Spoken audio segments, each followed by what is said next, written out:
दोस्तों, आपने parallel life के हॉरर स्टोरी की पार्ट 1 में देखा था कि एक छोटे से शहर में डेविड और जूलियाना नाम के एक हस्बैंड और वाइफ रहते थे। कई सालों तक सब कुछ ठीक चल रहा होता है, लेकिन कुछ गलतफहमियों की वजह से डेविड को अपने जॉब से हाथ धोना पड़ता है। उसके बाद डेविड कई जगहों पर जॉब के लिए ट्राई करता है, लेकिन उसको जॉब कहीं पर भी नहीं मिलता।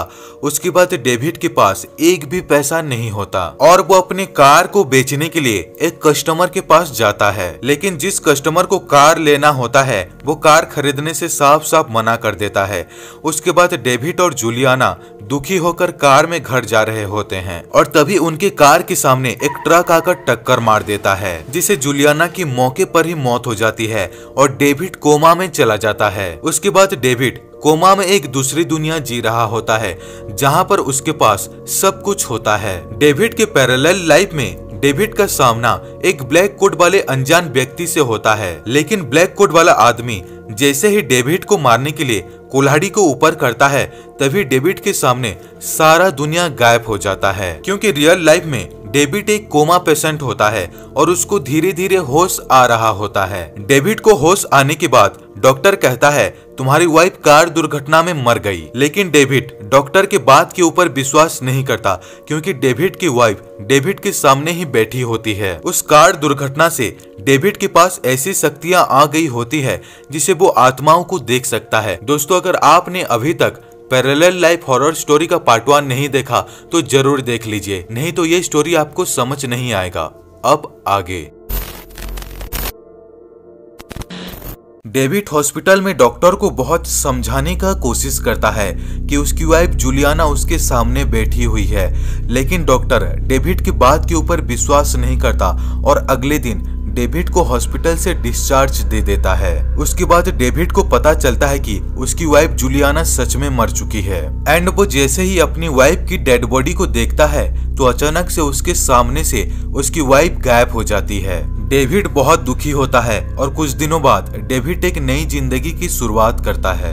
डेविड अब लोगों के घर में जाकर भूतों को भगाता है और डेविड अपने नए जिंदगी से बहुत खुश होता है और वो दुखी भी होता है थोड़ा बहुत। उसके बाद डेविड के पास एक कॉल आता है। वो कॉल डेविड का फैमिली फ्रेंड फ्रैंक का होता है। फ्रैंक कॉल में कहता है कि हमारे घर में अजीबोगरीब घटनाएं हो रहे हैं। रात को अपने आप हवा में उड़ने लगता है और बहुत से पैरानॉर्मल एक्टिविटी हो रहे हैं हमारे घर में। उसके बाद डेविड कहता है हाँ ठीक है, मैं आ रहा हूँ। उसके बाद डेविड फ्रैंक के घर पर जाता है और कुछ घंटों बाद डेविड कहता है मैंने भूतों को भगा दिया। एंड उसके बाद फ्रैंक की वाइफ टीना चाय लेकर डेविड को देती है एंड डेविड जैसे ही चाय पीकर अपने दोस्त फ्रैंक की तरफ देखता है तो उसके हाथ पर 1 लिखा होता है। डेविड पूछता है तुमने अपने हाथ पर 1 क्यों लिखा है? तभी फ्रैंक कहता है नहीं तो मैंने अपने हाथ पर कहीं पर भी 1 नहीं लिखा है। डेविड इस बात को लेकर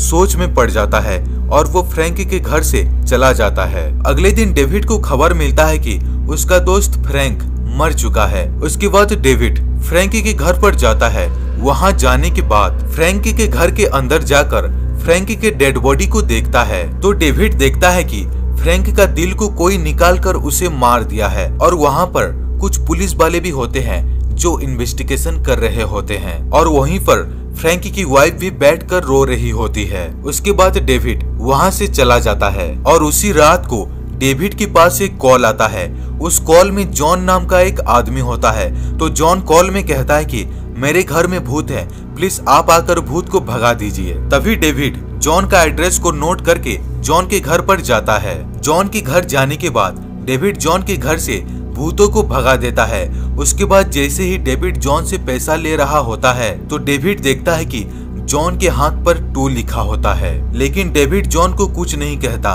और पैसा लेकर वहां से चला जाता है। अगले दिन सुबह डेविड न्यूज में देखता है कि जॉन मर चुका है और जॉन वैसे ही मरा होता है जैसे फ्रैंक मरा होता है, यानी जॉन का भी दिल को कोई निकाल कर मार दिया होता है उसे। डेविड ये समझ ही नहीं पाता कि उसके साथ ये क्या हो रहा है। उसके बाद डेविड रात को कुछ सामान लेने के लिए मार्केट पर जाता है।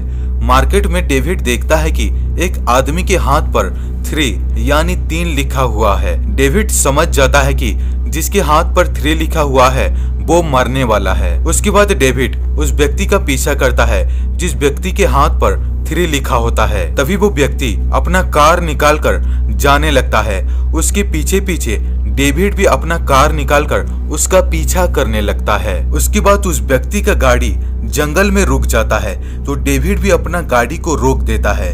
तभी डेविड देखता है कि एक काला साया आकर उस अनजान व्यक्ति का दिल को निकालकर जान से मार देता है। डेविड उस काला साया को मारने का कोशिश करता है लेकिन वो मार नहीं पाता क्योंकि डेविड इंसान होता है और डेविड के पास ऐसी शक्तियां होती है जिसे वो आत्माओं को देख सकता है। उसके बाद डेविड फ्रैंकी की वाइफ टीना को कॉल करता है मिलने के लिए। फ्रैंकी की वाइफ टीना एक डॉक्टर होती है। उसके बाद डेविड और टीना एक कॉफी शॉप पर मिलते हैं। तभी डेविड उस काला साया के बारे में बताता है टीना को और डेविड ये भी कहता है कि उस काला साया को खत्म करने के लिए मुझे मरना होगा। तभी टीना कहती है तुम नहीं मरोगे, हम हाइपोथर्मिया का इस्तेमाल करेंगे जिसे तुम आसानी से उस शैतान को मार पाओगे। अगले दिन डेविड एक ऐसे कमरे पर जाता है जहां पर बहुत ठंड होता है। वहां जाने के बाद डेविड का हार्टबीट काम करना बंद कर देता है और डेविड का आत्मा उसके शरीर से निकल जाता है और उस काला साया को पूरी तरह खत्म कर देता है। कुछ देर बाद टीना उस कोल्ड रूम से डेविड का शरीर को बाहर निकालकर शॉक देता है जिसे डेविड का आत्मा फिर से उसके शरीर पर आ जाता है और यहीं पर होता है ये कहानी खत्म। लेकिन ये कहानी खत्म होने के बाद भी कुछ सवाल छोड़ जाती हैं कि वो काला साया किसका था और लोगों को क्यों मार रहा था। दोस्तों ये स्टोरी कैसा लगा नीचे कमेंट जरूर करें। दोस्तों अगर वीडियो अच्छा लगा तो वीडियो को लाइक करें, शेयर करें और इस चैनल को सब्सक्राइब करना बिल्कुल भी ना भूलें। तो दोस्तों मिलते हैं अगले वीडियो में, तब तक के लिए धन्यवाद।